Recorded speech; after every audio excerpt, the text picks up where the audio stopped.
సృష్టికర్త అయినటువంటి దేవుడు మనలను ప్రేమించి మన బ్రతుకుల్లో మనకు అనుగ్రహించిన తన మహాప్రేమను బట్టి, తన మహాకృపను బట్టి తండ్రి అయినటువంటి యెహోవా దేవునికి కుమారుడైన క్రీస్తు యేసునందు హృదయపూర్వకమైన కృతజ్ఞతాస్తుతులు సమర్పిస్తూ పరిశుద్ధ ప్రభు దినమున ఆరాధనకు చేరి కూడి వచ్చినటువంటి నా ప్రియ సహోదరి సహోదరులందరికీ కూడా మన ప్రభువును రక్షకుడైన క్రీస్తు వారి ఘనమైన నామంలో హృదయపూర్వకమైనటువంటి వందనాలు, శుభాలు తెలియజేస్తున్నాను.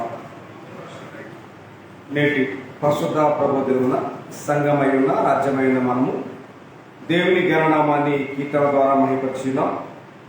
ఈ సమయంలో మనం పరిశుద్ధ గ్రంథం నుండి విలువైన శ్రేష్టమైన దేవుని మాటలు పరిశుద్ధ గ్రంథం నుంచి ఆలోచన చేయబోతా ఉన్నాం.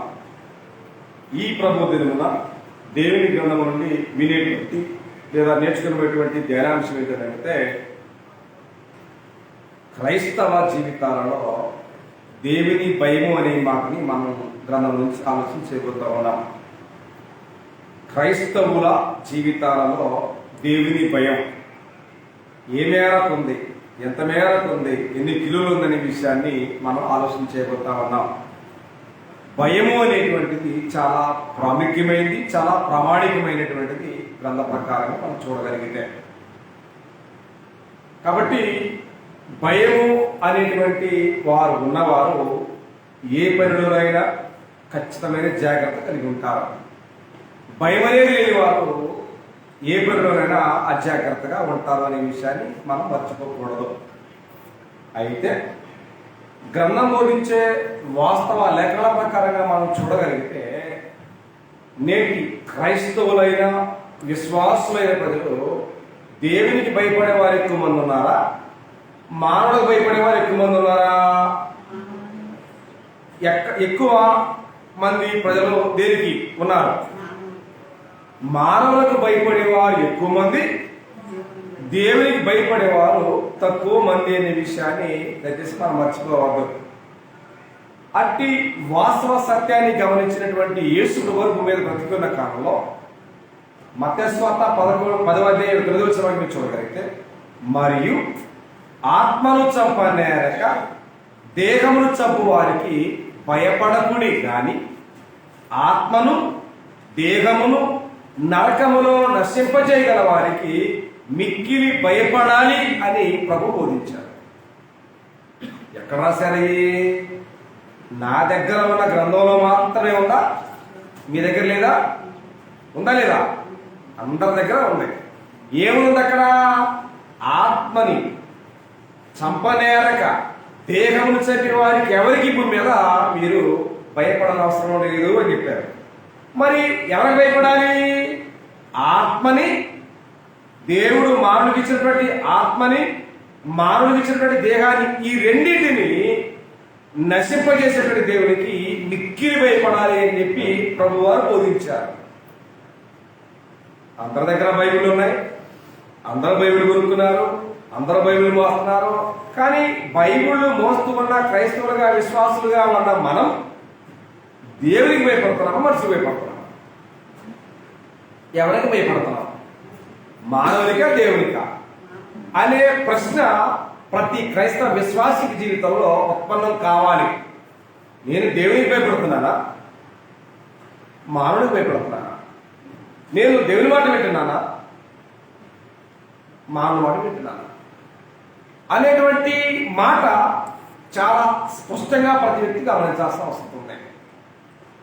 ఎందుకనంటే సంఘ ప్రారంభ దినాలలో అపోస్తలుల కార్యక్రమం 4వ చూడగలిగితే, సంఘ ప్రారంభ దినాలలో యెరూషలేము పట్టణంలో పేతురు యోహాను బోధ చేయకూడదు అని వారు ఖండించారు, ఆజ్ఞాపించారు. ఎవరికి?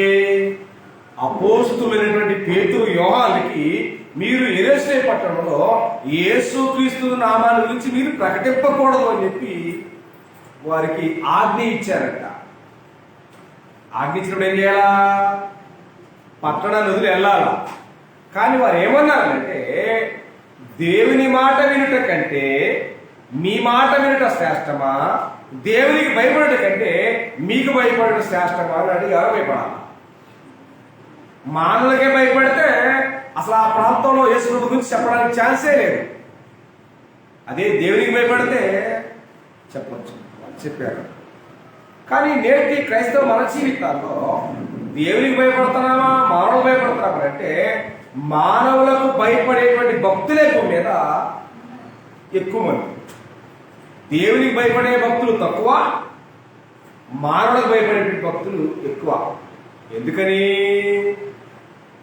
ఇవాళ ఎలా ఉందంటే శాపనార్థాలు పెట్టి భయపెట్టి బ్రతికేటువంటి క్రైస్తవ ప్రపంచం ఎక్కువైంది. నిజంగా ఒకడ శపిస్తేనో ఒకడ మాట అంటేనో జరుగుద్దా? జరగదు. ఎందుకనంటే ఏదో ఒక రకంగా మనిషి మీద మనిషికి ఏముంటుంది? కనపడినటువంటి ఈర్ష్య ఉంటుంది. ఎవరు కదా? మానవులుగానే ఉంటాం. అది అన్నదమ్ములు అవ్వచ్చు, అక్కవచ్చు, బంధుమిత్రులు అవ్వచ్చు, శ్రేయభిలాషులు అవ్వచ్చు, ఎవరైనా ఉండొచ్చు. కానీ ఖచ్చితంగా వాళ్ళకి అర్థం కాకుండానే మనలో వారి మీద ఏముంటుంది అంటే ఈర్ష్య ఉంటుంది, ద్వేషం ఉంటుంది, కోపం ఉంటుంది. అంటే మానవుని మాట నిజంగా నేటి క్రైస్తవ ప్రపంచం భయపెట్టి బ్రతుకుతున్నట్టుగా ఈయన శాపనార్థాలు పెడితే శాపనార్థాలు అయ్యేటట్టయితే ప్రపంచంలో ఏ మానవుడు బ్రతకలేడు. బ్రతకగలరా? నా మీద మీకు కోపం ఉంది, మీ మీద నాకు కోపం ఉంది, మీరందరూ నాశనం కావాలంటే అయిపోయే పని అయితే మిగిలిన ప్రపంచం మిగులుతాం. ఈ భూమి మీద ఏ మానవుని మాట జరిగే ఛాన్సే లేదు. ఎవరు జరగాల? దేవుని మాటే జరుగుతుంది. అంతే తప్ప అలాంటి భయపెట్టి బ్రతికేటువంటి భక్తుల యొక్క భక్తి దేవుడు కోరడం లేదు. అది దేవునికి అవసరం కూడా కాదనే విషయాన్ని దయచేసి గమనించాలి క్రీస్తునందు ప్రియ సహోదరి సహోదరులుగా మనం. కాబట్టి క్రైస్తవ జీవితాలకు కావాల్సింది ఏంటంటే భయము కావాలి. ఎవరి భయము? దేవుని భయం. ఎందుకు కావాలి? ఎందుకు కావాలి? ఎందుకు కావాలో ముందుకు వెళ్తే మనకు అర్థమవుతుంది. కాబట్టి మన పిల్లలకు మనమంటే భయం లేకపోతే ఏం చేస్తారు? ఏమైనా చేస్తారు. మన పిల్లలకు మనం అంటే తల్లి తండ్రి అనేటువంటి భయం లేకపోతే పిల్లలు ఏమైనా చేస్తారు. భయం ఉన్న పిల్లలు చాలా జాగ్రత్తగా ఇంటి గేట్లు వేసుకొని ఇంటి తలుపులు వేసుకొని ప్రశాంతంగా లోపల కూర్చుంటారు. అదే భయం లేని పిల్లలు రోడ్లు ఎక్కుతారు, అలా చేస్తారు. కాబట్టి భయము అనేటువంటిది చాలా ప్రాముఖ్యమైనది, చాలా ప్రామాణికమైనది క్రైస్తవ జీవితంలో వాక్యానుసారంగా. అయితే క్రైస్తవం అంటే ఆకాశానికి అంటే ఎంత ఉండొచ్చు? ఎంత? ఆకాశానికి అంటే ఎంత? ఇవాళ ఏ బజార్ చూద్దామన్నా, ఏ సొంత చూద్దామన్నా, ఏ మార్గం చూద్దామన్నా మైకులు కానీ సౌండ్ బాక్స్ కానీ మ్రారు మోగిపోతున్నటువంటి పరిస్థితి. ఇది ఇలాగుంటే దేవుడు అడుగుతున్న ప్రశ్నకి నేటి క్రైస్తవ సమాజం దగ్గర ప్రశ్నకు సమాధానం ఉందా లేదా?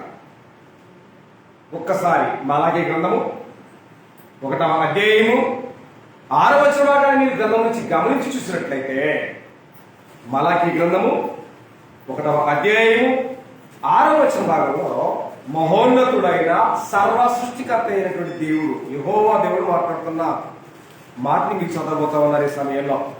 మలాకీ గ్రంథము 1వ అధ్యాయము 6వ వచనం.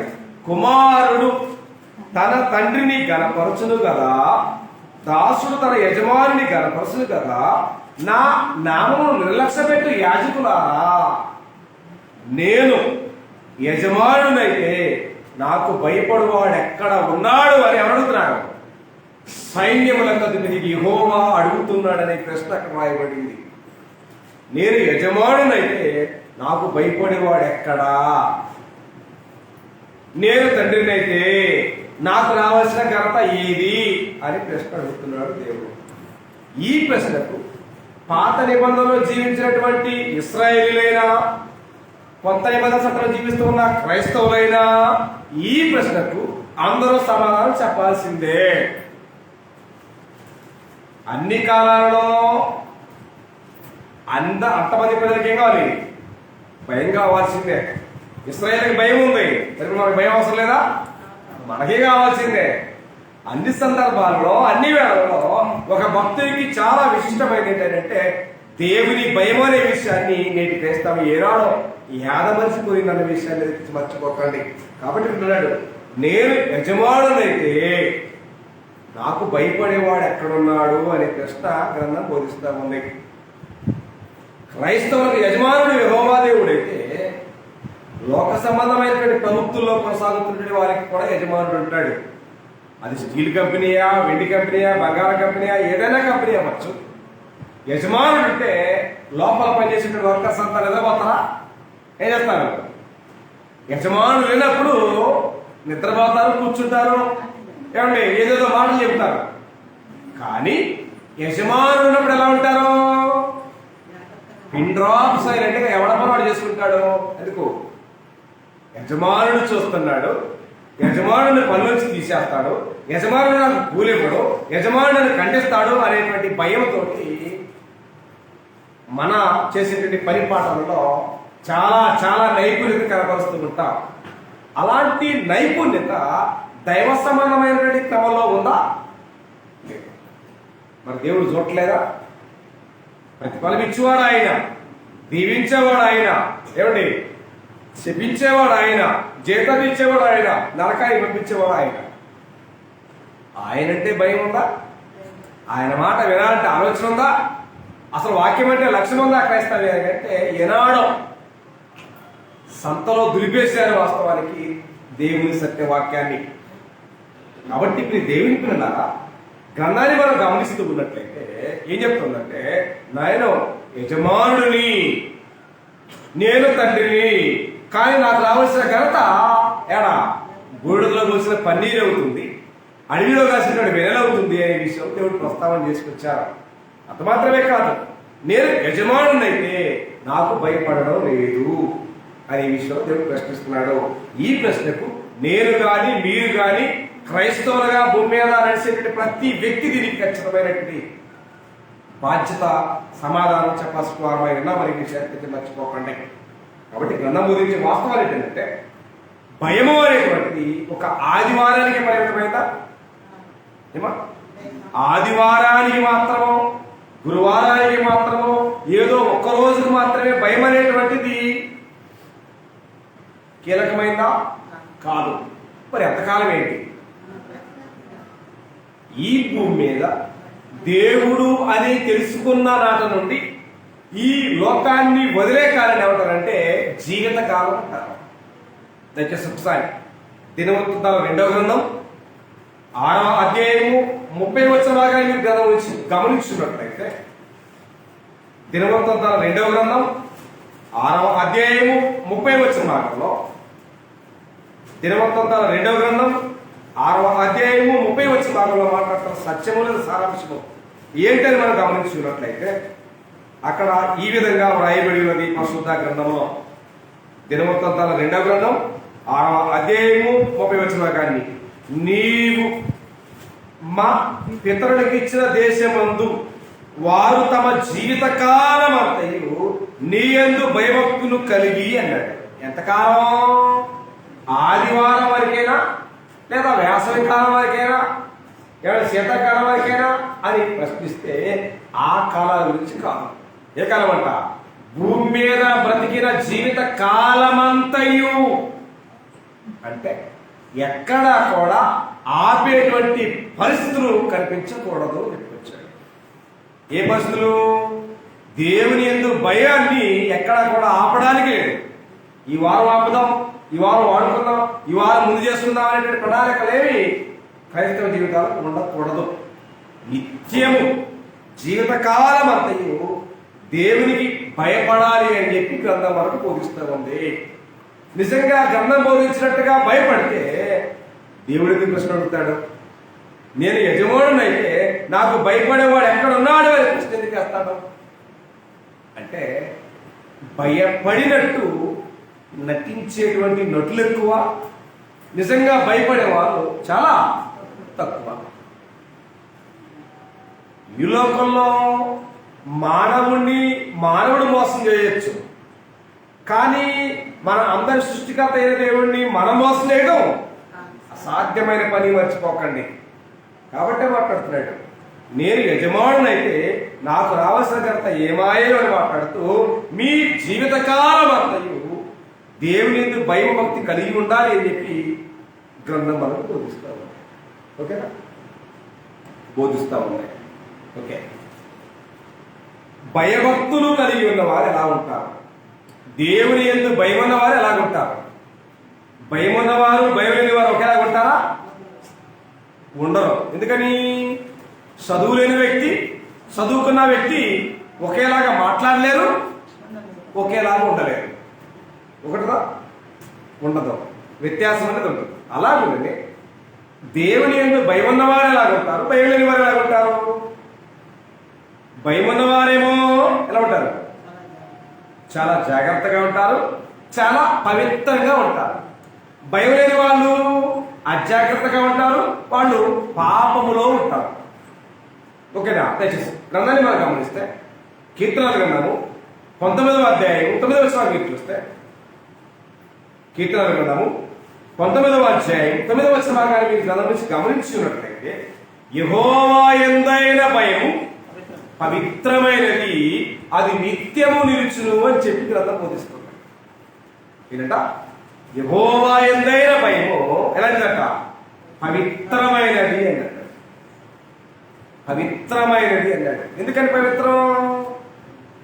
దేవుని యందు భయం ఉన్న వ్యక్తి లోకంలో కళ్ళ ముందు మన చుట్టూ సమాజంలో బట్టి పాపానికి, దుష్టత్వానికి, దుర్మార్గానికి దూరంగా ఉంటాడు. కాబట్టి ఆ వ్యక్తి పవిత్రంగా ఉంటాడు. అదే భయం లేని వ్యక్తి అయితే అన్ని మన పుడుకుంటాడో ఏమవుతుంది? పాపంలో పడిపోతాడు. కాబట్టి ఇక్కడ గ్రంథం మనకు బోధిస్తా ఉంది. ఏమంటే యెహోవా యందైన భయము ఆ వ్యక్తిని పవిత్రంగా ఉంచుతుంది అని చెప్పుకొచ్చారు. అంటే నిజంగా దేవుని యందు భయం అనేది మనకు లేకపోతే మనం ఆటోమేటిక్ దేనికి లోనవుతాం? పాపానికి లోనవుతాం అనే విషయాన్ని గ్రంథం మనకు స్పష్టంగా బోధిస్తుంది. కాబట్టి భయం ఉన్న వ్యక్తి పవిత్రంగా ఉండగలడు. భయం లేని వ్యక్తి పాపంతో ఉంటాడు. ఆ వ్యక్తి పవిత్రుడుగా ఉండలేడు. అంత మాత్రమే కాకుండా యెహోవా యందైన భయము ఎంత పవిత్రమైనదో అలాగనే క్రైస్తవులు తెలుసుకోవాల్సిన మరొక పవిత్రమైనది తెలుసా మీకు? యెహోవా యందైన భయమే పవిత్రమైనదని గ్రంథం ఎలాగైతే బోధిస్తా ఉందో, దీనికంటే పవిత్రమైనది ఏంటో మనకు తెలిసి ఉండాలి. ఏంటిది అది? పవిత్రమైనది అన్నాడు. ఏంటిదా పవిత్రమైనది? యెహోవా యందు భయభక్తులు కలిగిన వారు పవిత్రులు. ఓకే, వెళ్ళాడు. దీనికంటే ఇంకోటి పవిత్రమైనది ఏంటి?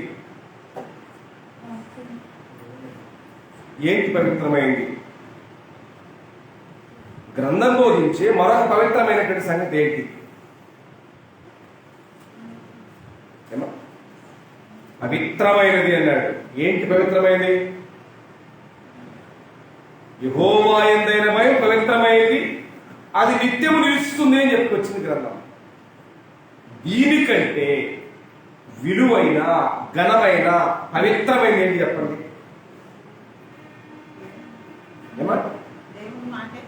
దేవుని మాట. ఒక్కసారి కీర్తన గ్రంథము 12వ అధ్యాయము 6వ వచన భాగాన్ని చూస్తే, పరిశుద్ధ గ్రంథము నుండి కీర్తన గ్రంథము 12వ అధ్యాయము 6వ వచన భాగాన్ని, యెహోవా మాటలు పవిత్రమైనవి అన్నాడు. ఎంత పవిత్రమైనవి ఏంటి? వెండి మట్టి మూసలో, ఏమండి, మట్టి మూసలో 7 మార్లు కరిగి ఊదిన వెండి ఎంత పవిత్రమైనది చెప్పొచ్చాడు. కరగబెట్టేటువంటి వెండిలో కానీ బంగారంలో కానీ ఉండదు. కల్మషం ఉన్న ప్రతిదీ కాలిపోయే పరిస్థితి ఉంది. స్థిరమైన ప్యూర్ పవిత్రత మాత్రం నిలబడుతుంది. అలాంటిది ఏంటయ్యారంటే అది దేవుని మాట అనే విషయాన్ని గ్రంథం మనకు బోధిస్తా ఉన్నాయి. ఇవాళ అలాంటి పవిత్రమైన యెహోవా మాటలు ఏ క్రైస్తవుల జీవితాల్లో నిలవరంగా ఉన్నాయి? అలాంటి పవిత్రమైన మాటలకు ఏ క్రైస్తవ జీవితాలు లోబడుతున్నాయి? కొనడం ప్రాముఖ్యం కాదు, వినడం ప్రాముఖ్యం కాదు, చదవడం ప్రాముఖ్యం కాదు. ఏ ప్రాముఖ్యం? ఆ మాట గ్రహించడం అనేది చాలా ప్రాముఖ్యమైనది. గ్రహించడం అర్థమేంటి? గైకొనడం అంటే అర్థమేంటి? చదవడానికి, తెలుసుకోవడానికి, చేయడానికి, గైకొనడానికి, గ్రహించడానికి చాలా వ్యత్యాసం ఉంది. చాలా మంది సరివేస్తారు ఖాళీ టైంలో, ఉపయోగం ఉందా? లేదు. చాలా మంది వాక్యం వింటానే ఉంటారు టీవీలో పెట్టుకొని, ఉపయోగం ఉందా? లేదు. ఎందుకంటే గ్రంథములో ఉన్న దేవుని మాట ఏదో మనకు తెలియకుండా మనం ఏడకి వెళ్ళి వాక్యం విన్నా ఏం తెలియదు, మనకే ఏం తెలియదు కదా. తర్వాత తెలుసా గ్రంథంలో ఎవరు మాట్లాడుతున్నారు, ఎవరితో మాట్లాడుతున్నారు వాళ్ళకి అనే విషయానికి వస్తే, గ్రంథంలో గ్రంథ ప్రకారంగా టీవీలో పెద్ద పెద్ద ప్రసంగాలు చేస్తున్న వాళ్ళకు కూడా ఏం తెలియదు, వైరం తెలియదు, తలాదాక తెలియదు. ఏమంటే ఏటికాడ మొదలు పెడతాడు, కాటికి తీసుకొస్తాడు, ఏడాడ మొదలు పెడతాడు, వాడికి తెలియదు. ఇవాళ అలాంటి బోధనతో ప్రపంచం పరుగులెత్తా ఉండొచ్చు, కానీ అది దైవ సంబంధమైన భక్తి కాదు, అది దైవ సంబంధమైన భయం అంతకంటే కాదని విషయాన్ని మీరు మర్చిపోకండి. మనం అనుకునే భక్తి, మనం అనుకునే భయం, మనం అనుకునే విశ్వాసం, మనం అనుకునే భక్తి ఏమాధారంగా మన జ్ఞానంతో సంబంధం లేనటువంటిది అయి ఉండాలి, మన ఆలోచనతోటి సంబంధం లేనిదై ఉండాలి.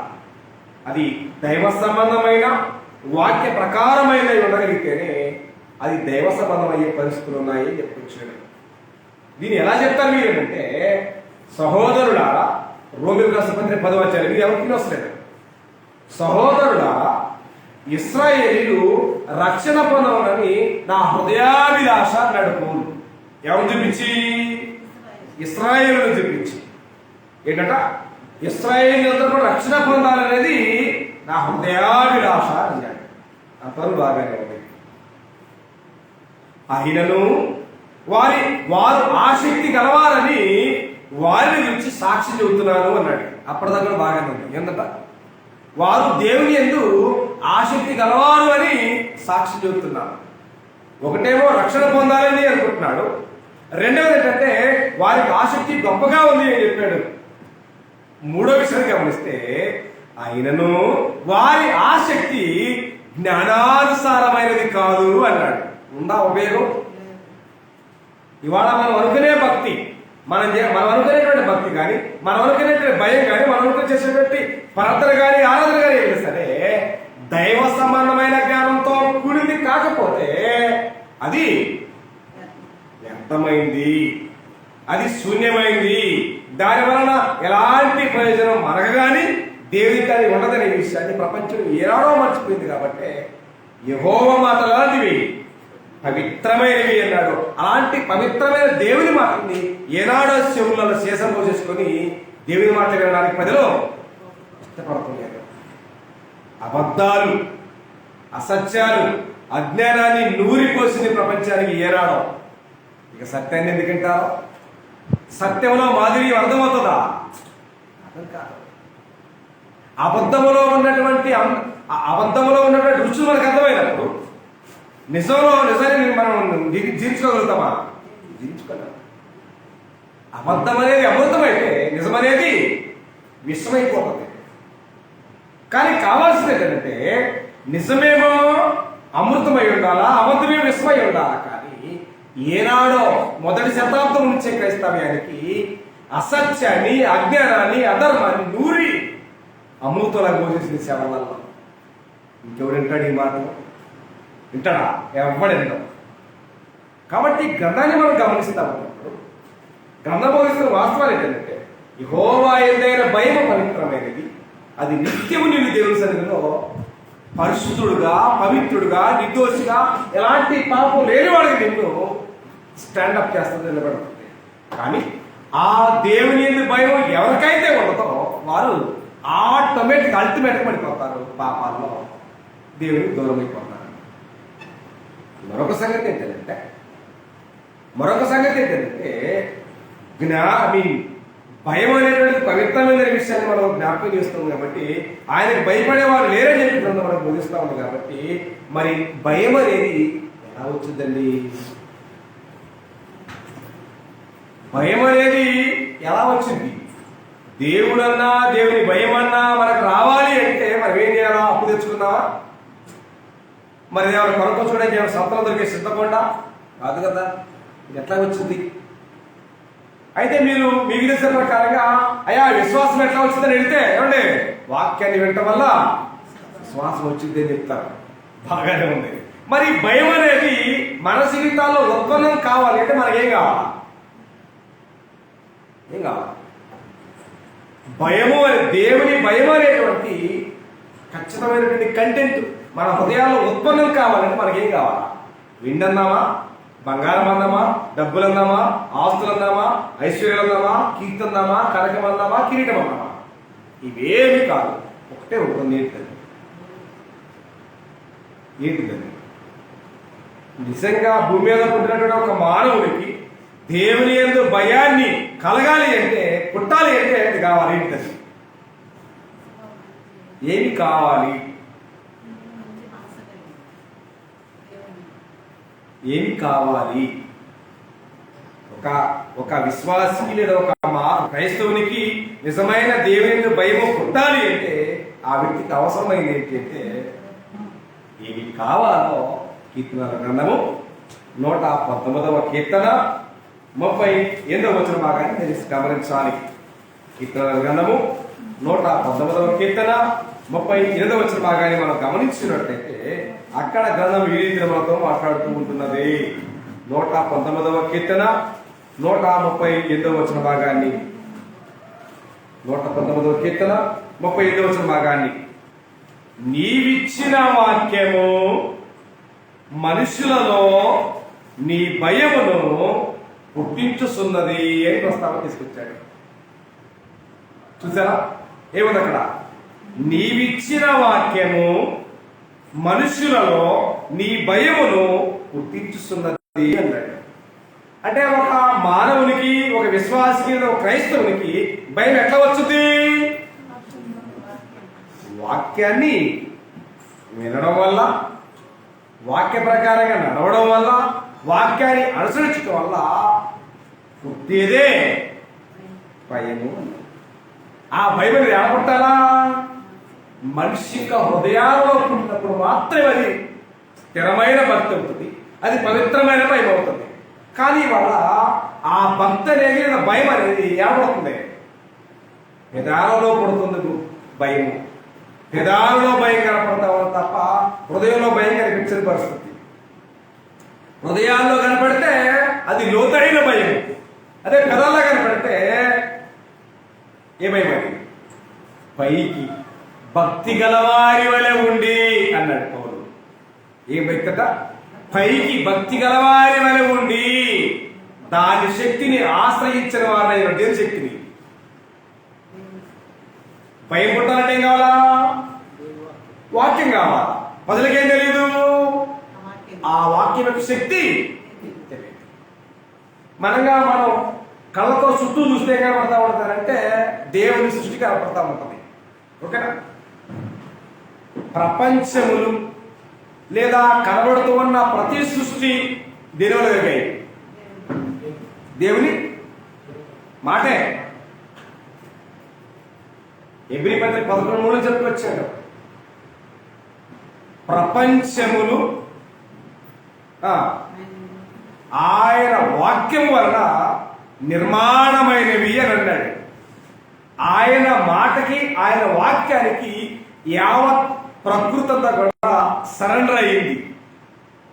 గ్రంథాన్ని కొంటున్నాం, గ్రంథాన్ని మోస్తున్నాం, గ్రంథాన్ని చదువుతున్నాం, గ్రంథాన్ని వింటున్నాం, కానీ ఆయన మాటకి ఎక్కడా విలువ ఉన్నంటారా? నిజంగా అలాంటి దేవుని మాట అంటే నేటికి యావత్ సృష్టి నెత్తిన పెట్టుకుని మోస్తున్నాయి. అంత విలువైనదిగా, అంత ఘనమైనదిగా ఇచ్చారు కాబట్టి అవి నేటికి ఏం చేస్తున్నాయంట? సేవ చేస్తున్నాయి అని చెప్పి గ్రంథం మనకు విట్నెస్ చేస్తుంది. మరి మనం చేస్తున్నామంటారా? మనం చేసే దేవునికి అందామా దెయ్యానికి అందామా తెలియదు కదా. ఏదో దేవుడినే భ్రమలో బతుకుతున్నాం కానీ మనం చేసే భక్తి, మనం చేసే ప్రార్థన, మనం చేసే ఆరాధన, మనం చేసే ఆడావుడంతా దేవునికో దెయ్యానికో తెలియని వస్తుంది. నిజంగా ఆ క్లారిటీ కావాలంటే మనకేం తెలిసి ఉండాలా? వాక్యం మనకు తెలిసి ఉండాలి. కాబట్టి మాట్లాడు, నీవిచ్చిన వాక్యం వలన ఎగులుతుందట మనుషులలో భయము పుట్టుస్తున్నది అని అన్నాడు. ఓకేనా? భయం పుట్టింది.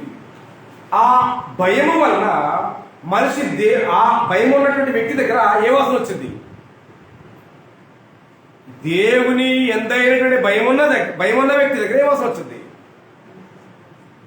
అది నీకిష్టమైన వాసన కాదు, అది నాకిష్టమైన వాసన కాదు, అది వాళ్ళు మన సంతలో కొనుక్కునేటువంటి కలర్ ఫుల్ లేదా కాస్ట్లీ పరమైనటువంటి స్ప్రేలతో పోల్చేది కాదది.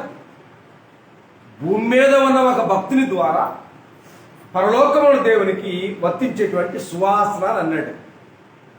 ఏంటిదా సువాసన? మన దగ్గర సువాసన రావాలంటే మనం ఏదో విలువైనటువంటి స్ప్రే కొనుక్కొని పస్సా కొడితే అప్పుడు మనం పోయినంత కూడా వాసన వచ్చింది. ఇది తినేటారు. అది సహసిద్ధమైందా? కాదండి, అది సహసిద్ధమైంది కాదు, అది కృత్రిమమైనటువంటిది. అయితే యెహోవా యందు భయభక్తులు కలిగి ఉంటే నీ దగ్గర వాసన రావడానికి నువ్వు స్ప్రేలో కొట్టడం అవసరంలా. దేవునికి ఇష్టమైన వాసన రావడానికి మనం ఏ స్ప్రేలో కొట్టడం అవసరం లేదు. ఏం చేస్తే వచ్చింది? ఒక్కసారి యెషయా గ్రంథం 11వ అధ్యాయము 3వ వచనం మీరు చూడగలిగితే, యెషయా గ్రంథము 11వ అధ్యాయము 3వ వచనం మీరు చూస్తే, యెహోవా భయము అతనికి ఇంపైన సువాసనగా ఉండును అన్నాడు. ఎవరికి? దేవునికి. నీవు గాని నేను గాని భూమి మీద జీవించే ఒక క్రైస్తవుడు గాని ఒక విశ్వాసి గాని అతని యందు భయం అనేది కలిగి ఉంటే అల్టిమేట్ గా మన దగ్గర వచ్చిందంట సువాసన వచ్చింది. ఎవరికి? దేవునికి. సహసిద్ధంగా ఏ చెట్టుకైనా ఏదో రకమైన వాసన ఉంటుంది. కానీ ఎన్నో చెట్లు మన దగ్గర ఉన్నా సరే ఒక చెట్టు గురించి మనం బాగా ఆలోచన చేస్తాం. అది మనం నిత్యం మనం వాడుతూ ఉంటాం. కూరల్లో ఏంటిది? కరివేపాకు చెట్టు. ఓకేనా? కరివేపాకు చెట్టు సంగతి అందరికీ తెలుసు. అది ఏమిచ్చింది? మంచి సువాసన ఇచ్చింది. అది చెట్టు మీద ఉన్న వాసనే, కోసిన వాసనే, అది తాలింపులో చేసిన వాసనే. దాని నుంచి మనకు అందరికీ తెలుసు. ఓకేనా? అది అనగా కరివేపాకు అనేటువంటిది తన సహసిద్ధమైనటువంటి గుణాన్ని వ్యక్తం చేస్తా ఉంది, విడుదల చేస్తుంది.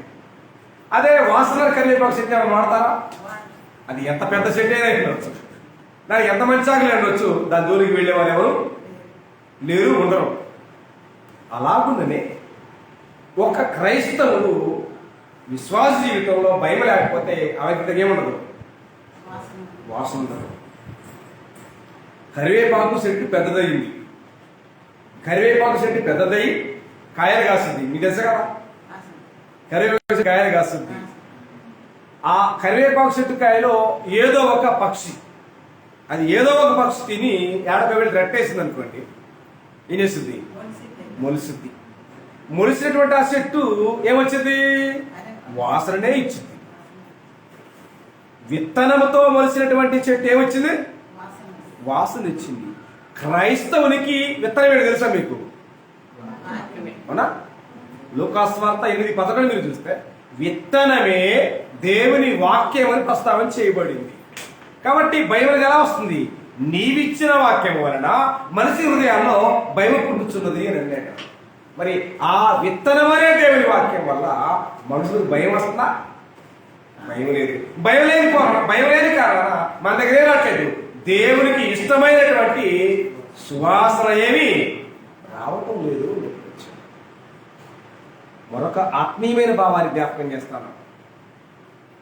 అదేంటంటే గ్రంథం బోధించేటువంటి వాస్తవాల ప్రకారంగా మీరు చూస్తే ఈ లోకంలో ఒక మానవుడు యేసుక్రీస్తు వారు ఈ లోకానికి రావడానికి ముందు, ఆయన మరణించి సమాజం తిరిగి లేవడానికి ముందు ఆయన అంటే లోకంలో ప్రతి మానవుడు ఎలా ఉన్నాడు? ఎలా ఉన్నాడు? అతని దగ్గర ఏమోసం వస్తుంది? ఈ లోకంలో ఒక మానవుని దగ్గర దేవుడికి ఇష్టం కాని మానవుని దగ్గర ఏ వాసన వస్తుంది? ఏ వాసన వచ్చింది? అందుకోసం మనం సహజంగా ఎంతో మధురమైనటువంటి కీర్తనలో పడతాం. మనము ఏ వాసన వచ్చింది? పాపపు దుర్వాసన అన్నాడు. పాపపు దుర్వాసన పోగొడితే ఏ వాసన రావాలా?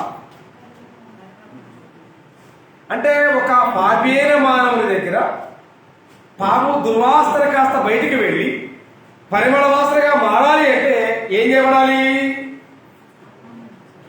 ఒక 500 పెట్టి బైబిల్ దొరుకుంటే అయిద్దా? రోజు గ్రంథం చదివితే అయిద్దా? వాక్యాన్ని టీవీ పెట్టిన వాక్యం వింటే అయిద్దా? అవదు. మరి ఎట్లయింది? ఆ పాపము దుర్వాసన మన జీవితంలోంచి బయటకు వెళ్ళాలి అంటే, పరిమళ వాసన అనేటువంటి దైవ సంబంధమైన వాసన మన దగ్గర రావాలి అంటే మనం ఏం చేయాలి? ఆయన ఏం చేస్తుండాలి? దాన్ని మాట్లాడాడు పౌలు. మాట్లాడు ఎఫెసీ పత్రిక 5వ అధ్యాయము 1వ వచనంలో అపోస్తలుడు పౌలు మాట్లాడాడు ఎఫెసీ పట్టణ క్రీస్తు సంఘాలతో.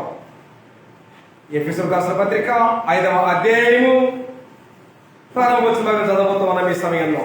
ఎఫెసీయులకు రాసిన పత్రిక 5వ అధ్యాయము ప్రారంభ వచనాలు. కావున మీరు ప్రియులైన పిల్లల వలె దేవుని కోరి నడుచుకున్నది, క్రీస్తు మిమ్మును ప్రేమించి పరిమళ వాసనగా ఉండటకు మన కొరకు తన్ను తాను దేవునికి అర్పణముగానో బలిగానో అర్పించుకొనెను అన్నాడు. మన కోసం అన్నాడు. మనం ఏమై ఉన్నాం? మన కొరకు అన్నాడు. మన కొరకు తన్ను తానే అన్నాడు. మనం ఏమై ఉన్నాం? మనం ఏమై ఉన్నామంటే పనికిరాని పాపపు దుర్వాసనతో ఉన్నాము, దుష్టత్వంలో ఉన్నాము, దుర్మార్గంలో ఉన్నాము, దేవునికి దూరంగా ఉన్నాము. అలాంటి దూరస్థులమైన మనల్ని, అలాగే పాప దుర్గంధంలో ఉన్న మనల్ని విడిపించడం కొరకు, రక్షించడం కొరకు ఆయనే తన్ను తానే మరణానికి అప్పగించుకున్నాడు. ఆయన మరణానికి అప్పగించుకున్నాడు కనుకనే మనందరి పాపాల భారాన్ని ఆయన మోసారు కనుకనే, ఆయన సమాధి చేయడం కనుకనే, తిరిగి 3వ దిన పునరుద్ధరణ లేచాడు కనుకనే మన పాప దుర్వాసన కాస్త బయటికి వెళ్ళిపోయి పరిమళ వాసనగా మార్చినటువంటి ఘనత ఎవరిది? దేవుడిది, క్రీస్తు యేసునందు. కానీ ఇంత త్యాగానికి, ఇంత ప్రణాళికకు మూలమెవరో? తండ్రి అయినటువంటి దేవుడు. కానీ వాడు ప్రపంచానికి తెలిసింది ఎవరు? ఎందుకని ఆయన ఈ లోకాన్ని పంపించాడు. దేనికి?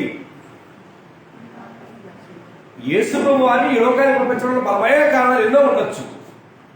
కానీ ఆయన ఏం చేశాడంటే యోహాను సువార్త 1:18 ఆయన చెప్పొచ్చాడు, ఎవడైనను ఎప్పుడైనను దేవుని చూడలేదు, తండ్రి రొమ్మునున్న అద్వితీయ కుమారుడే ఈజ్ ఎ బిగాటన్ సన్ అంటాడు. అంటే అద్వితీయ అంటే ఒకే ఒక్క ఏకైక విషయం కదా మనకు బోధిస్తుంది. ఆ అద్వితీయ కుమారుడే ఆయన్ని బయలుపరచును అన్నాడు. అంటే పాపముతో ఉన్న ప్రపంచానికి తండ్రిని పరిచయం చేయడానికే కుమారుడు వచ్చాడు. కానీ అనేకమైన చోట్ల, అనేకమైన సందర్భాల్లో ఆయన ఎప్పటికప్పుడు తండ్రిని ఏం చేసుకొచ్చాడు? ఎక్స్పోజ్ చేసుకొచ్చాడు.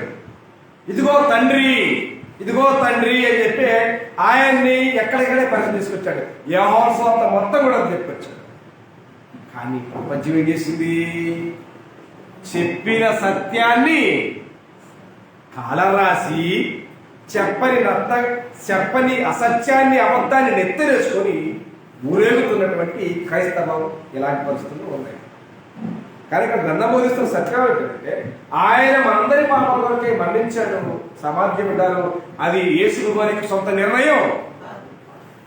జగత్తుకు పునాదులు వేయబడినప్పుడే దేవుడు అతన్ని నియమించాడు భూలోకానికి.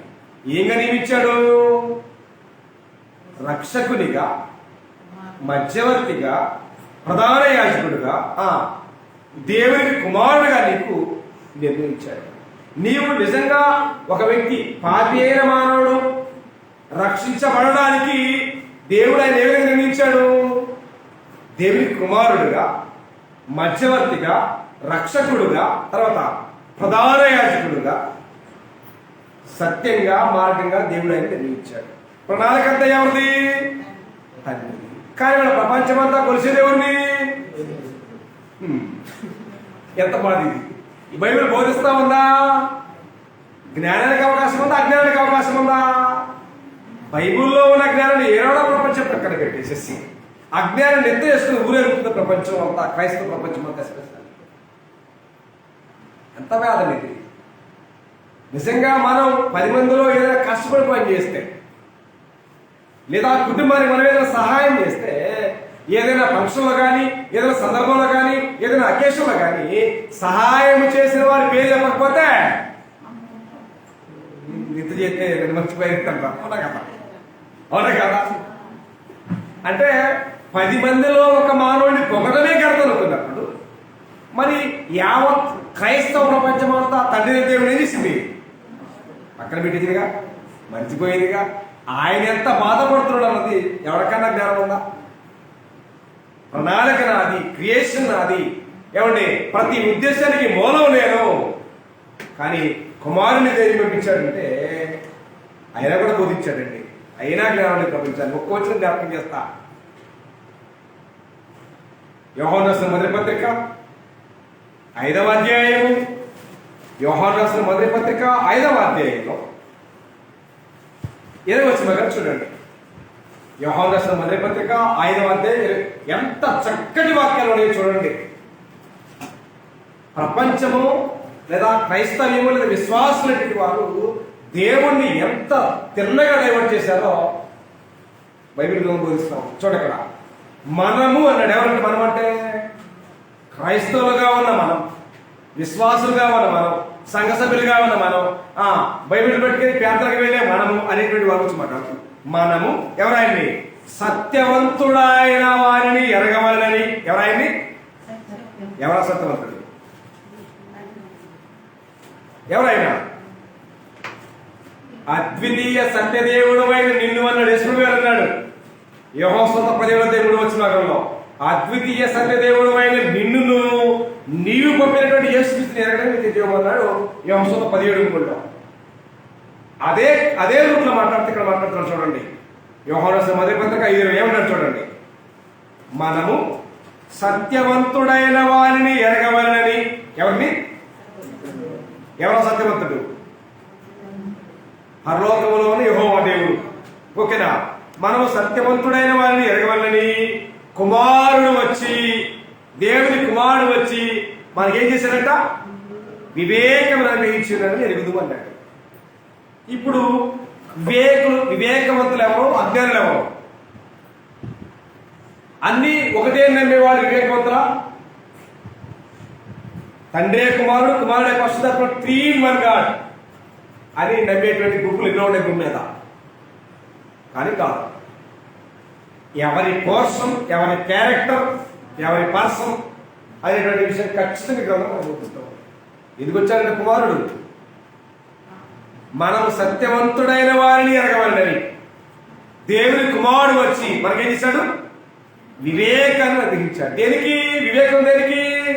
అజ్ఞానంతో ఊరేగమని కాదు. అట్టి వివేకంతో, అట్టి జ్ఞానంతో పరలోకమందున దేవుణ్ణి నువ్వు ఎరగాలని, తెలుసుకోవాలని ఆయన ఆలోచించే గొప్ప భావాన్ని వ్యక్తం చేయడానికి వచ్చాడు ఆయన. కానీ గ్రంథం అయితే బోధిస్తానని బోధిస్తానేమంది. కానీ జనం డైవర్ట్ చేయలా. రూపి డైవర్ట్ చేస్తే ఎటెలుద్ది, డైవర్ట్ ఎటు చేస్తే అటే వెళ్తుంది. కాబట్టి దీనికి అంతటికి పోవాలంటే ఈ యుగ సంబంధమైన దేవత అనే విషయం మర్చిపోకండి. ఎవరా యుగ సంబంధమైన దేవత? సాతానుడే. సర్వలోకాన్ని మోసపుచ్చలా, సర్వలోకాన్ని మోసపుచ్చే అపవాదని ఆది మహాగణ సర్పము మీద పడద్రోయబడింది. దానికి అంతరికి సూత్రధారి, పాత్రధారి వాడే. రేపు సింహాసనం మీద యేసు వారు కూర్చున్నప్పుడు మనమంతానికి వెళ్ళి, అయ్యా అసలు అది ఏ తప్పు లేదయ్యా, దీనికి మూలం సాతాడని చెప్తావేంటి? ఆడ తనిందంటే పడతాం, అగ్ని కూడా పడతాం. దేవుడు వాక్యాన్ని ఇచ్చాడు, జ్ఞానాన్ని ఇచ్చాడు. ఆ వాక్య ప్రకారంగా సరిచూసుకోమని, జాగ్రత్త పడమని దేవుడు గ్రంథాన్ని ఇస్తే గ్రంథమేనండి, గ్రంథాన్ని కొంటాం, గ్రంథాన్ని మోస్తాం, కానీ గ్రంథంలో ఉన్న వాక్య ప్రకారంగా మేము జీవించలేమంటే దేవుడు దానికి ఉత్తరవాది కాడుగా. గ్రంథాన్ని ఇచ్చిన దేనికి? చదువుకున్న దేనికి మనము? అంతే కదా, చదువుకున్న దేనికి మనము? ఖచ్చితంగా ప్రభావం చెప్తూ ఉన్నారు. దేవుని కుమారుడు వచ్చి మనకు వివేకాన్ని దయచేశాడు అంటే ఇవాళ గ్రంథం ఉన్న వారికి తండ్రి ఎవరో, గ్రంథం చదివే వారికి కుమారుడు ఎవరో, త్యాగం చేసే వారికి పరిశుద్ధాత్ముడు ఎవరో, సరి అయినటువంటి జ్ఞానం కానీ అవగాహన కానీ ఏమి లేదు.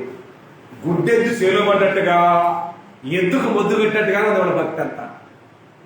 ఏం లేదు, తలా మూల తలా తోకది ఏమి తెలియదు. కానీ అడావుడు చూస్తే ఎంత, అడావుడు చూస్తే ఆకాశానికి అంతే అంట. అందుకు సామెత ఉంటుండింది, కేకల మబ్బులే కానీ నురిపిట్లో ఎత్తులు ఎవరు ఎంత వస్తారో అలాగే ఉండింది భక్తి వాళ్ళ ప్రపంచంలో. కాబట్టి ఇప్పుడు దేవుని పిల్లలారా విత్తనము అని అన్నాడు. అక్కడ కేకల మబ్బులు అన్నాడే, నురిపిట్లో విత్తనాలు అన్నాడే. ఆ విత్తనాలు ఏం చెప్తారు మీరు? దేవుని వాక్యమే విత్తనం. ఇక్కడ ఖచ్చితంగా ఆ ఫిలాసఫీని ఇక్కడ మనం అప్లై చేసుకోవచ్చు. కేకల మబ్బులు ఉన్నాయి క్రైస్తవ్యంలో, కానీ ఏం లేదు, దేవుని ప్రశస్తమైన జ్ఞానం అనేది లేకుండా, వాక్యం అనేది లేకుండా నువ్వు ఆరాధన చేస్తే ఏమైంది, ప్రార్థన చేస్తే ఏమైంది, తల్లకి నువ్వు తప్ప చేస్తే ఏమేమి ఉందా? అది భయం కాదు, అది భక్తి కాదు, అది ప్రార్థన కాదు, అది ఆరాధన కాదు, అది అంతకంటే ఏమీ కూడా కాదు. అది శూన్యం, అది జీరో. ఆధారం లేని ఎలాగైతే జీరోలో వాక్యపరమైన విత్తనం కూడా లేదు, అదే దాని విషయం మర్చిపోకండి. కాబట్టి యెహోవా ఎందైనా పవిత్రమైనది, అది నిత్యము నిలుస్తుంది, దానికి ఆధారం దేవుని వాక్యమే, ఇంపైన వాసన వచ్చింది అన్నాడు దేవుని పిల్లలందరూ గమనిస్తే. కాబట్టి ఇవాళ ప్రజలందరికీ ఇంపైన వాసన ఉందా అంటే ఏమాత్రం కనిపించిన పరిస్థితి. భయం ఉందా? ఎప్పటిదా భయము? ఆదివారం ఆదరికి వెళ్ళి వచ్చావా, ఇది పక్కన పెడతాయి, అవసరం లేదు. ఇక ఆదివారం ఆదరికి వెళ్ళి వస్తే మళ్ళీ ఇప్పుడు కావాలి భయము. ఆదివారం వస్తుందంటే అప్పుడు ధరించుకుందాం, అప్పుడు వేసుకుందాం మెడలో అన్నట్టుగా ఉంది తప్ప మరొకటి దేవుని పిల్లలారా అంటే ఒక ఆచార వ్యవహారంగా ఉంది వాళ్ళ క్రిస్టియానిటీ అనేది. ఏమండి, క్రిస్టియానిటీ అనేటువంటిది ఒక భయం అనేది, ఒక భక్తి అనేది, ఒక విశ్వాసం అనేది ఎప్పుడు పడితే అప్పుడు తగిలించుకునేలాగా ఉంది. నిజంగా ఒక భారతీయ మహిళ తన సంస్కృతిని, తన సంప్రదాయాన్ని కాపాడాలంటే అంటే వివాహమైనటువంటి స్త్రీకి గుర్తేంటి చెప్పండి? మంగళసూత్రమే కదా, మంగళసూత్రమే కదా. ఆ మంగళసూత్రం అనేది స్త్రీ బ్రతికినంత కాలం ఆమె మెడలో ఉండాలి. ఎవరుండాలా? మెడలో ఉండాలా. లేదండి మా భర్త సల్లగా ఉండాలి, పుల్లే పెడితే ఏమైంది? అట్లా ఉంది వాళ్ళ భక్తి. ఎడబెట్టాలా? రుజుల్లోనో లేదా బీరువాలో ఎడ తగిలించడం కాదా, ఎడబెట్టాలా? దానిని మెడలో వేసుకుంటేనే తన భర్తకు విలువైన విషయాన్ని మర్చిపోయినట్టు అజ్ఞానం ఎడబెట్టింది, ఆడబెట్టింది. ఇవాళ క్రైస్తవ్యమైన నామకార్థ బ్రతికే క్రైస్తవులు కూడా దేవుని వాక్యం పట్ల, దేవుని చిత్త పట్ల ఏమాత్రం చిత్తశుద్ధి లేని పరిస్థితి. ఎడబెట్టాలా? ఉదయంలో పెట్టాలి దేవుని వాక్యాన్ని. ఎడబెడతాం, ఏదో పెదార్థం చదువుతాం, కలసలు చూస్తాం, తీసి పక్కన పెడతాం. ఇవాళ భయం విషయం కానీ, భక్తి విషయం కానీ ఏ విషయంలో ఖచ్చితమైనటువంటి ప్రాపారం ఎవిడెన్స్ లేని మనం కాబట్టి మాట్లాడుతున్నాడు. ఈ భూమి మీద గ్రంథాన్ని గమనిస్తుంటే నిత్యము భయం కలిగి ఉండాలి. ఎవరి భయము? నిత్యము భయం కలిగి ఉండడం వల్ల ఏ ప్రయోజనం ఉంది మనకే? మనము నిత్యము భయం కలిగి ఉంటే మనము నిత్యము చెడుకి, దుష్టత్వానికి, పాపానికి దూరంగా ఉంటామన్నాడు. ఆ దూరంగా ఉండాలి అంటే అర్థం ఏంటి?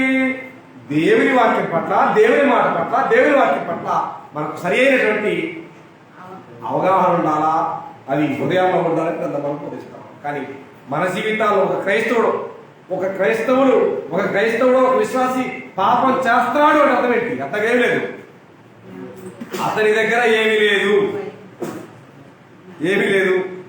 వాక్యం లేదు కనుక. అందుకోసమే దాన్ని 119 కీర్తన మాట్లాడే 11 వచ్చిన భాగంలో నీ ఎదుట దావీదు మాట్లాడాడు, నీ ఎదుట నేను పాపం చేయకున్నట్లు నా హృదయంలో ఉంచాను. కేజీ బంగారాన్ని పెట్టాను అల్లా, లేదా ₹1,00,000 డబ్బులు పెట్టాను అల్లా అన్నాడా? అల్లా నీ ఎదుట నేను పాపం చేయకున్నట్లు నా హృదయంలో నీ వాక్యాన్ని ఉంచానన్నాడు. ఆ వాక్యం లేని మన జీవితాలు ఏం చేస్తాయి? ఆటోమేటిక్ పాపం చేస్తాయి. పాపం చేస్తే మనం దేవునికి దూరం అయిపోతున్నాం అనే విషయం మర్చిపోతాం. మనకు తెలియకుండానే అల్టిమేట్గా జరుగుతున్నటువంటి పరిణామాలు ఇవన్నీ మనకు దేవుడు. కాబట్టి నిత్యము భయం కలిగి ఉన్నారు. నిత్యాన్ని భయం. ఒకసారి సామెతల గ్రంథం 23వ అధ్యాయము 23 వచ్చిన భాగాన్ని, సామెతల గ్రంథం 23వ అధ్యాయం 17 వచ్చిన భాగాన్ని, సామెతల గ్రంథం 23వ అధ్యాయం 17 వచ్చిన భాగాన్ని, సామెతల గ్రంథం 27వ అధ్యాయము 13 వచ్చిన భాగాన్ని. పాపులను చూసి నీ హృదయమందు మచ్చరపడకము, నిత్యము యెహోవా యందు భయభక్తులు కలిగి ఉండుము. నిత్యము అంటే అర్థం ఏంటి? ఏమన్నా ఆపాలనా? ఏమా సెకండ్ సాటర్డే అని, ఫోర్త్ సాటర్డే అని బ్యాంక్ సెలవు వచ్చినట్టుగా మనం కూడా ఆల్టర్నేటివ్ పెట్టుకునే ఛాన్స్ ఉందా? లేదు.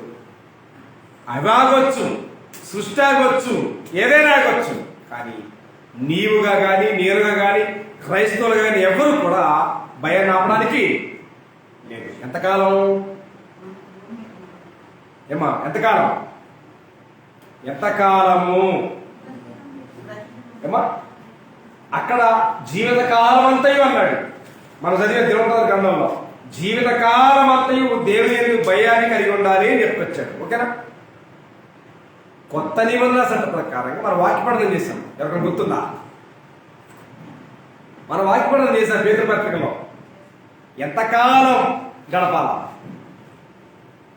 ఎంతకాలం గడపాలి చెప్పండి భయంతో. ఎంతకాలం గడపాలి? పేతురు రాసిన మొదటి పత్రిక 1వ అధ్యాయం 17 వచ్చిన భాగాన్ని, పేతురు రాసిన మొదటి పత్రిక 1వ అధ్యాయం 17 వచ్చిన భాగాన్ని మీరు చూడగలిగితే, పేతురు రాసిన మొదటి పత్రిక 1వ అధ్యాయం 17 వచ్చిన భాగం. పక్షపాతము లేకుండా క్రియలను బట్టి ప్రతి వారికి తీర్పు తీర్చేవాడు తండ్రి అని ఆయన ప్రార్థన చేయుచున్నారు కనుక మీరు పరదేశులై ఉన్నంత కాలం అన్నారు. ఏ దేశులు? మీరే దేశస్తులు. మీరే దేశస్తులు. మీరు ఏ దేశస్తులు? ఇక్కడ మీరు నివసించే ఈ దేశము శాశ్వతమైనది కాదు. మీరు లేదా నేను లేదా మనం అనేవారు ఎవరు? All tribals. అంటే మనం ప్రయాణికులం, మనం యాత్రికులం, మనం బాటసారులం, మనం గడ్డి పువ్వు లాంటి వాళ్ళం, నీటి బుడగ లాంటి వాళ్ళం, ఆవిరి లాంటి వాళ్ళు గంధాన్ని బోధిస్తేవాళ్ళు. అయినా మనం ఏమనుకుంటాం? నేను శాశ్వతం. ఎవడు శాశ్వతం? ఎవడు శాశ్వతం? భూమి మీద ఎవడు శాశ్వతం? మరణము రుచి చూడక బ్రతికైన ఎవడు భూమి మీద లేడు ఉంటాడు. మరణము ఉన్నదనే విషయం మనకు అర్థమైతే ఏం చేస్తాం? మనము పరదేశులం అన్నాడు. ఎక్కడికి వెళ్ళాలి మనం? మన గమ్యం ఏది? ఎన్ని హెవీ పరలోకం. పాత నిబంధనలో జీవించిన స్త్రీల గమ్యం ఏది? పాత నిబంధనలో 40 సంవత్సరాలు ప్రయాణం చేసిన స్త్రీల గమ్యం ఏది? కానాను దేశం. ఇవాళ క్రైస్తవుడుగా ప్రయాణం చేసే మన గమ్యం ఏది? పరలోకం. కాబట్టి ఈ భూమి మీద జీవించే నీవు లేదా నేను మనం మనం యాత్రికులం, ప్రయాణికులం, బాటసారులం కనుక మీరు పరదేశులు అయినంత కాలం ఎలా గడపాలంట? భయముతో గడపాలి అన్నాడు. ఇవాళ ప్రపంచానికి లేదే భయం. ఎవరు భయం లేదు? దేవుడు భయం లేదు, దేవుడి మాట మీద భయం లేదు, దేవుడు అంటే భయం లేదు. అసలు ఏ మాత్రాన్ని ఏనాడో విడిచిపెట్టి నిజంగా ఎలా ఉందని చెప్పనా, కోడి గురించి అందరికీ తెలుసు. కోళ్ళు వేసవికాలం రాగానే గుంటలు తీసుకొని మట్టి జిమ్ముకుంటాడు రెక్కల మీదకి. మనకందరికీ తెలుసు. రెక్కల మీద మట్టి జిమ్ముకొని అవి పడుకున్నసేపు పడుకుంటాయి. పడుకున్న తర్వాత పైకి వేసి ఏం చేస్తాయి? దులిపేస్తాయి. ఇవాళ క్రైస్తవులుగా ఉన్న మన జీవితాల్లో కూడా దేవుడన్నా, దేవుని భయం అన్నా, దేవుని విశ్వాసం అన్నా అట్లా దులపడమే. దులిపేస్తే మన పని మనం చేసుకోవచ్చు.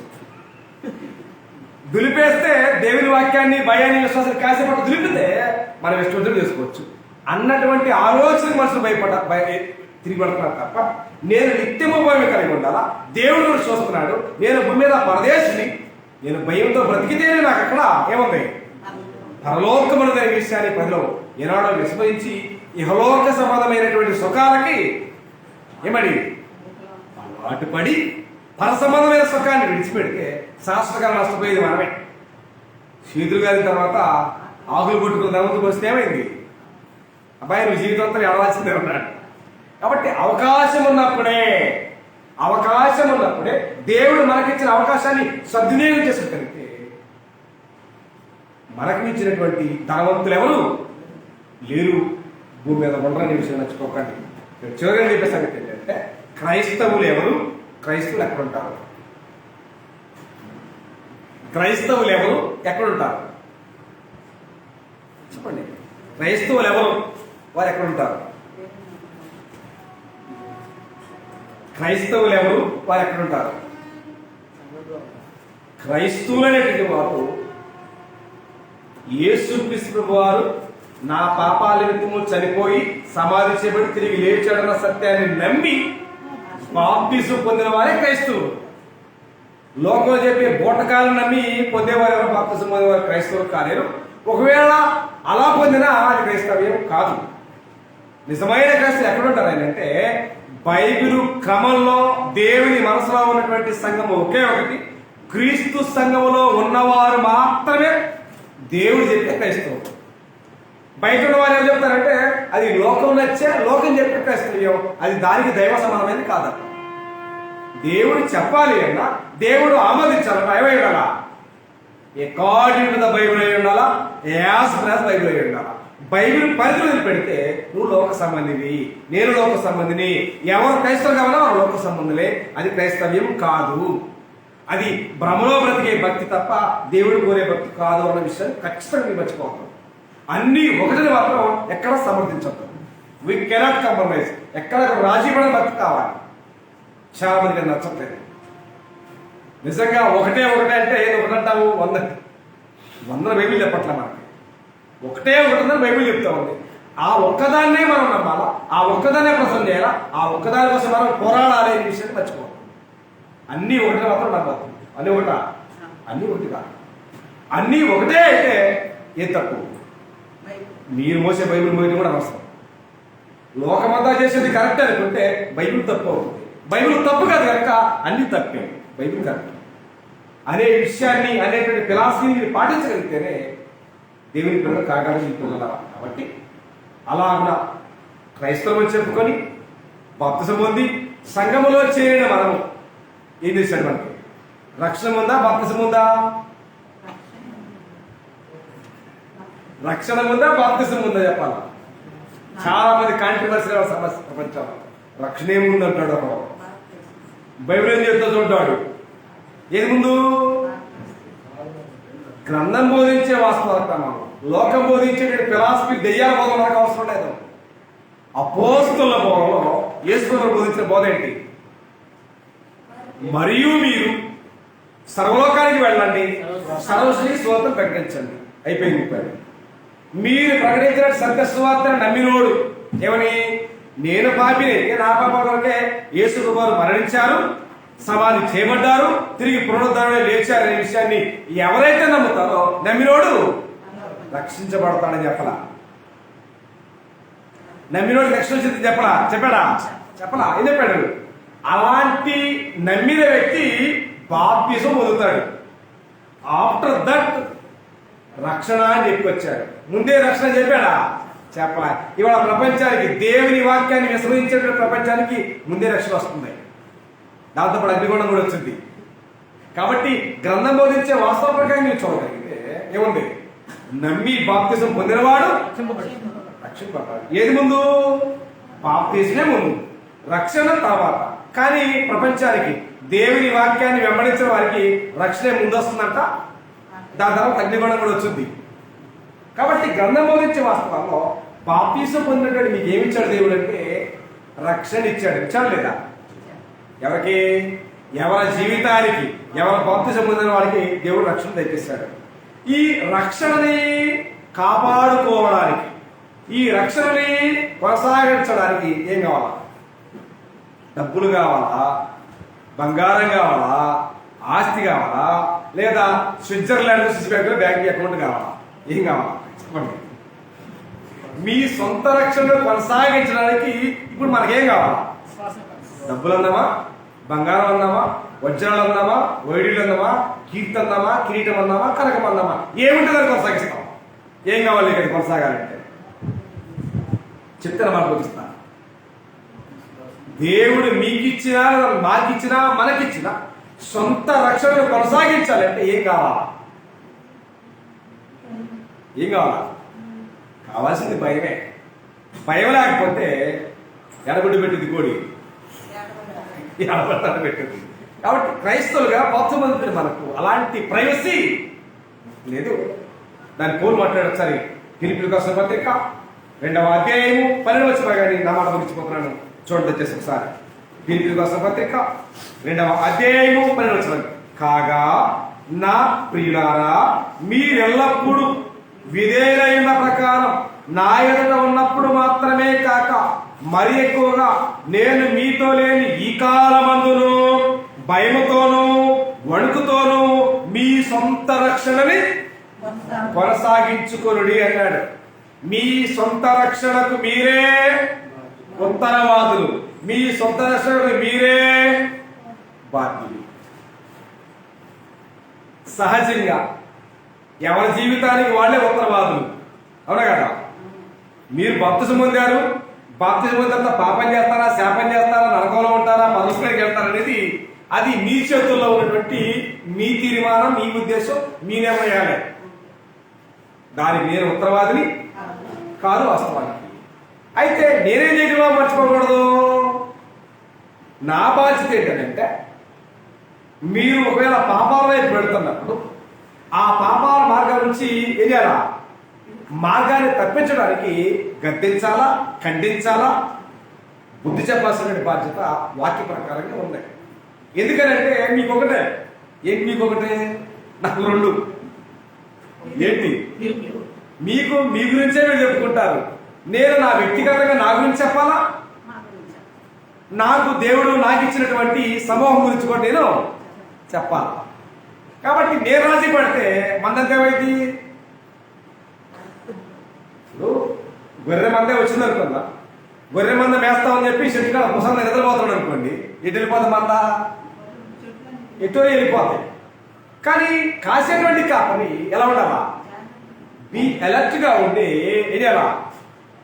ఎక్కడ ఏం చెప్పాలో, ఎక్కడ ఏ ఆహారం పెట్టాలో, ఏ మేత పెట్టాలో పెట్టి మందని ఏదేలా జాగ్రత్తగా నడిపించాలి, తప్పిపోకూడదు. ఎక్కడికి? బాప్తిసం పొందిన మనము ఇక మనం తిరిగి తప్పిపోయే ఛాన్స్ ఉండకూడదు అని చెప్పి కదా మనకు బోధిస్తాం. ఈ విషయంలో నా గురించి చెప్పుకోవాలా, మీ గురించి చెప్పాలి. మీరైతే మీ గురించి చెప్పుకుని సర్దుకుని వెళ్ళిపోతారు పుట్టం వెళ్ళే. కానీ నేనైతే 2 విషయాలు చెప్పాల్సింది. కాబట్టి నేను బోధించేటువంటి మాట కొంచెం మీకు ఇబ్బందిగా ఉండొచ్చు, కఠోరంగా ఉండొచ్చు. కానీ నా సేఫ్టీ నేను చూసుకోవాలి. ఏది ఏమైనా నా సేఫ్టీ నేను చూసుకోవాల్సిన బాధ్యత నా మీద ఉంది. కాబట్టి ఎక్కడ కూడా పలాని సందర్భాల్లో ఇలా ఉందని చెప్పేటువంటి అంటే అపరాధులు నేను కాదాల్సుకునే దోషిని. కాబట్టి మీకు ఇబ్బంది అనుకోవచ్చు, కొంచెం ఇబ్బంది అనుకోవచ్చు. కానీ దేవుని వాక్య ప్రకారంగా మాట్లాడతాను అనే విషయాన్ని గమనించండి. నేను బయటికి వెళ్ళి ఎవరిని నేను అంటే మా పేరు మన మాట్లాడుకోవడానికి మన ఆస్తులు కూడా ఉన్నాయా? ఏ గొడవలు దయచేసి మీరు క్రీస్తు ప్రేమకు దాన్ని సాధారణంగా మీరు ఆస్వాదించండి, ఆలోచన చేయండి.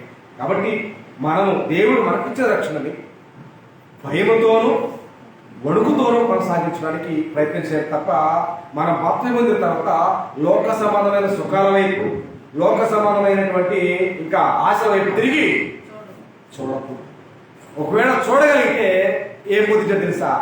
కుక్క తన వారికి తిరిగినట్టు, కక్కిన పరిస్థితి ఏంటో, కడగబడిన పంది బురదలోకి వెళ్తే ఏంటో అన్నది నేను చెప్పే సొంత మాట కాదు. దాన్ని ఖచ్చితంగా పేదలే మాట్లాడాడు. కడగబడిన పంది బురదలో దొరికినట్టును, కుక్క తన వారికి అను నిజమైన సామెత బాప్తిసం పొందిన తర్వాత లోకం కలిసిపోతే వారికి అది సంబంధించే సామెత అని చెప్పాడు ఓ పేతురు. అలాంటి దుస్థితి, అలాంటి దుష్పరిణామాలు ఏ క్రైస్తవ జీవితంలో ఉండకుండా మీ సొంత రక్షణ కొనసాగించుకోండి. భయముతో వణుకుతో కొనసాగించగలిగితే మనము ప్రభువుతో కూడా సదాకాలం పరలోకంలో ఉంటాం. రక్షణ కొనసాగించకపోతే మన భౌతిక సంబంధమైన దేవుని కొరకు సుఖం కోసం ప్రయాసపడితే మనం సదాకాలం ఏమంటాం? నిత్యనరకంలో సాత్వతో పట్టుకుంటాం. ఏం కావాలో తెలుసుకోవాల్సింది మనమే. ఇటువంటి మూలం భయం అనే విషయాన్ని గమనించి గ్రహించి మనము భయం కలిగి ఉన్నామా, భయం లేకున్నామనే విషయంలో ఎవరికి వారు విమర్శ చేసుకుంటూ దేవుని మహిమార్థమైన కుటుంబం అందరం ఎదగాలని వర్దెల్లని ప్రభు పేరిట నన్ను నేను హెచ్చరించుకుంటూ మిమ్మల్ందరి పేరుతో హెచ్చరిస్తూ ఈ అవకాశం ఇచ్చిన దేవునికి హృదయపూర్వకంగా కృతజ్ఞతలు సమర్పిస్తూ ఇటు వాక్యాలతో శ్రద్ధతో నేను అందరికీ కూడా నా హృదయపూర్వకంగా తెలియజేస్తూ నా మాట ఇస్తున్నాను. అందరికీ నా వందనాలు.